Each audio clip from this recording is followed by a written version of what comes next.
يا الله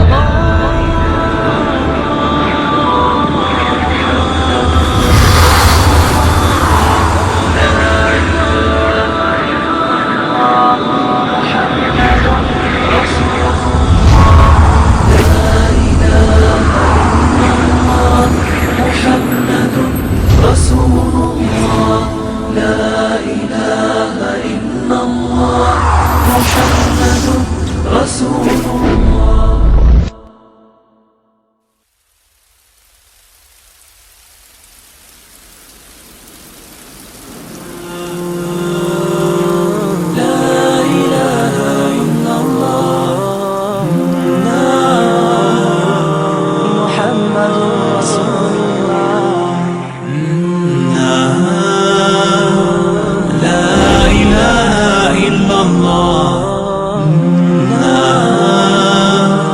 محمد رسول الله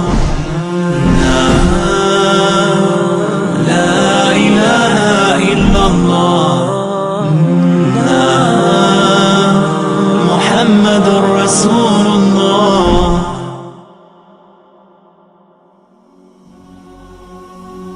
La vérité sur l'islam aujourd'hui est totalement opposée au mensonge. Oubliez tout ce que vous pensiez savoir sur cette religion. Vous aviez l'idée qu'être musulman, c'était être terroriste, quelqu'un qui sème la terreur, une personne orgueilleuse qui prône le mal, etc. Alors si jamais c'est le cas, et que vous pensiez vraiment cela, sachez bien que vous êtes à l'opposé de la vérité. Car ne vous êtes-vous jamais posé la question, comment se fait-il que de plus en plus de personnes dans le monde se tournent vers cette religion? Si elle est si horrible que vous l'imaginez, pourquoi y a-t-il de plus en plus de musulmans? Saviez-vous que le Vatican lui-même a annoncé récemment qu'il y avait aujourd'hui plus de musulmans que de catholiques dans le monde, et que donc l'islam se plaçait comme toute première religion? Croyez-vous vraiment que tous ces gens qui ont ouvert leur cœur à l'islam sont des gens qui n'ont pas réfléchi, et qui ne se sont pas posé des questions? Ou plutôt parce que la réalité s'est vraiment présentée à eux?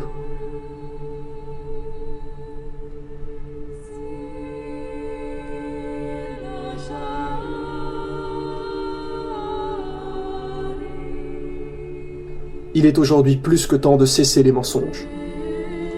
Pourquoi n'y croyez-vous pas? Parce que vous êtes persuadé que les musulmans sont des terroristes? Mais qui vous a dit ça? Où avez-vous entendu cela? Voilà en réalité le vrai problème. C'est qu'aujourd'hui, les gens confondent arabe et musulman. Savez-vous ce que veut dire le mot musulman? La définition même du mot est « faire ce que Dieu nous demande ».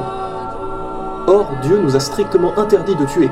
Il nous est dit dans le Coran que quiconque tue une âme injustement, ce sera comme s'il avait tué l'humanité tout entière. Donc, quand vous entendez quelqu'un dire « un terroriste musulman a tué quelqu'un », déjà là, c'est impossible, puisque le mot musulman veut dire « obéir à Dieu », et Dieu nous interdit de tuer qui que ce soit. Donc si un arabe tue quelqu'un, cela veut-il forcément dire qu'il est musulman? Par exemple, un français n'est pas forcément un chrétien, un chinois n'est pas forcément un bouddhiste. Ne confondez pas arabe et musulman. Tous les arabes qui sèment le mal sur terre seront punis comme les autres. N'oubliez pas la parole du prophète. Un arabe n'est pas supérieur à un non-arabe, et un non-arabe n'est pas supérieur à un arabe. N'importe qui peut être musulman. Et ces personnes-là ne font pas le mal. Un musulman est quelqu'un qui a l'obligation d'aider son prochain, de nourrir le pauvre, de ne jamais faire de mal, de ne pas se mettre en colère, de pardonner toujours les autres, de remercier Dieu de ce qu'il nous donne. Ouvrez vous-même le Coran. Où voyez-vous qu'il nous est demandé de tuer? Où voyez-vous qu'il nous est dit de faire du mal? Beaucoup de gens pensent aussi que les femmes sont soumises à leur mari, alors que ceci est absolument faux. Avant que le prophète Mohammed arrive, les hommes se payaient des femmes, les utilisaient, ils les croyaient inférieures. Et lorsque le prophète est arrivé, il a aboli tout ça, en expliquant bien clairement que la femme est l'égale de l'homme, ni inférieure, ni supérieure.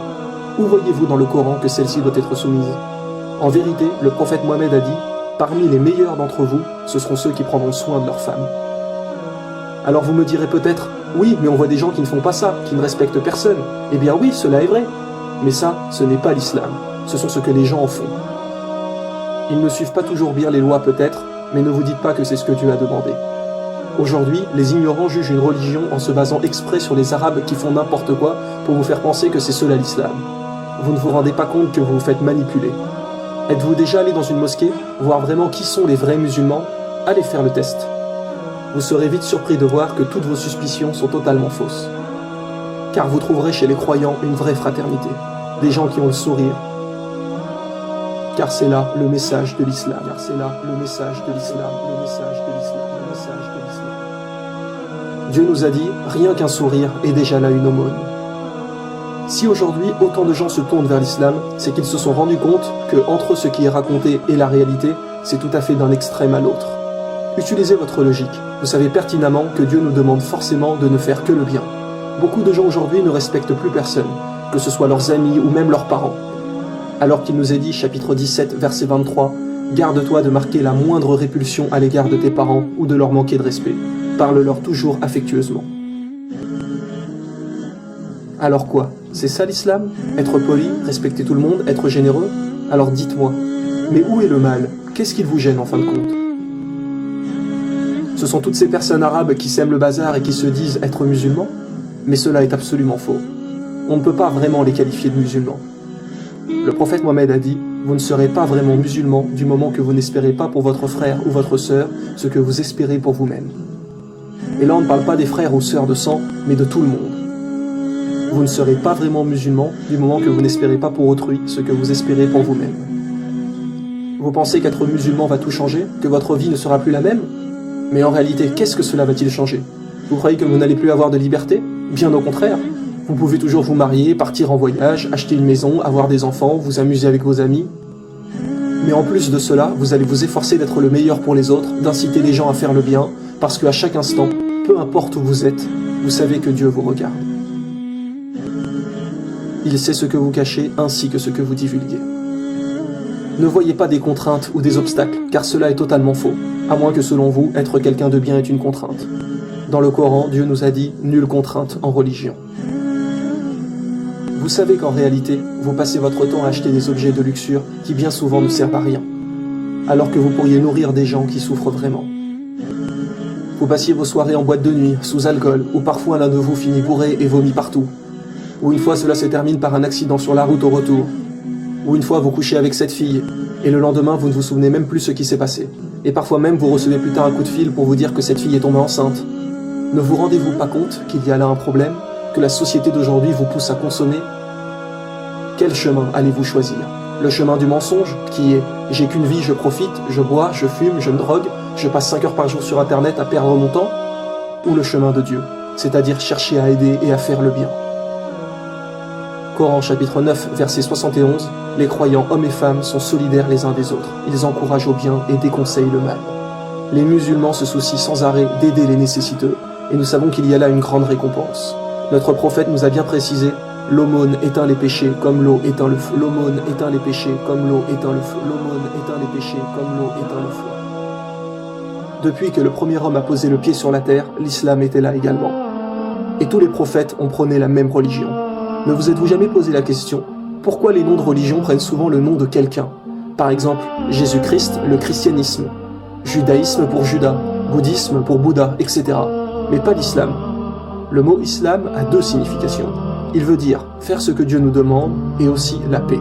Si l'on revenait à l'époque de Jésus et qu'on lui demandait « Ô Jésus, quelle est ta religion ?» Croyez-vous qu'il vous dirait le christianisme? Non, car il n'a jamais entendu ce mot. Le christianisme est venu suite à lui. La réponse la plus probable qu'il dirait est « Ma religion est de faire tout ce que Dieu m'a commandé de faire ». Et quelle religion signifie cela? L'islam. Idem pour Moïse, si on avait l'opportunité de lui demander « Quelle est ta religion ?» Jamais il ne répondrait le judaïsme, car lui non plus n'a jamais entendu ce mot. Mais la réponse la plus probable serait « Ma religion est de faire tout ce que Dieu attend de moi ». Et une nouvelle fois, un mot pour dire cela en arabe est l'islam. Vous avez vu dans la saison 1 que toutes les religions ont toujours délivré le même message, et Dieu nous l'a reconfirmé dans le Coran.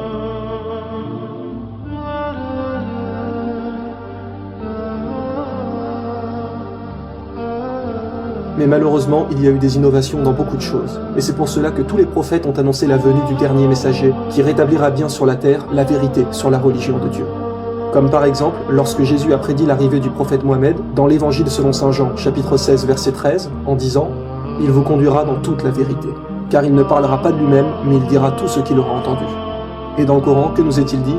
Mohammed ne s'est pas égaré et n'a pas été induit en erreur, et il ne prononce rien sous l'effet de la passion. Ce n'est rien d'autre qu'une révélation inspirée.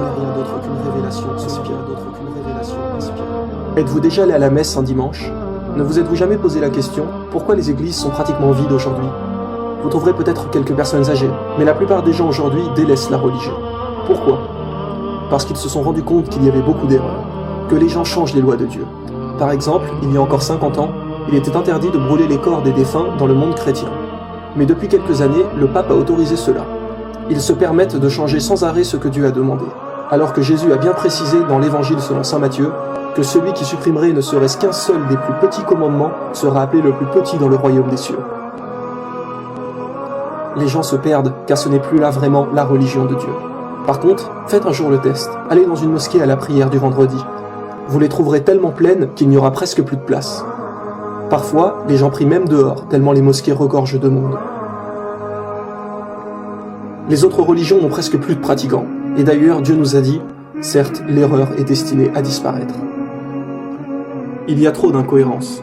Par exemple, les chrétiens croient en l'Ancien Testament, et donc en Moïse. Mais dans la Torah, il est bien dit comme dans le Coran qu'il n'y a qu'un Dieu unique. Alors que pour les chrétiens, Dieu est trois, le Père, le Fils et le Saint-Esprit, la fameuse Trinité. Mais alors, Moïse n'a jamais parlé de ça? Donc quoi, Moïse se serait-il trompé? Bien sûr que non. Et Jésus n'a jamais parlé de ça non plus. D'ailleurs, le mot Trinité n'apparaît nulle part dans la Bible, ce ne sont que des erreurs. Nous ne disons pas que la Bible, la Torah ou toutes les autres religions sont fausses. Nous disons simplement qu'à présent, elles ne sont plus fiables dues à toutes les modifications qu'elles ont reçues des humains.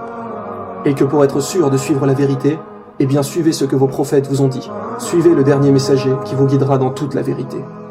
Car aujourd'hui, seul le Coran reste indemne depuis le jour de sa révélation.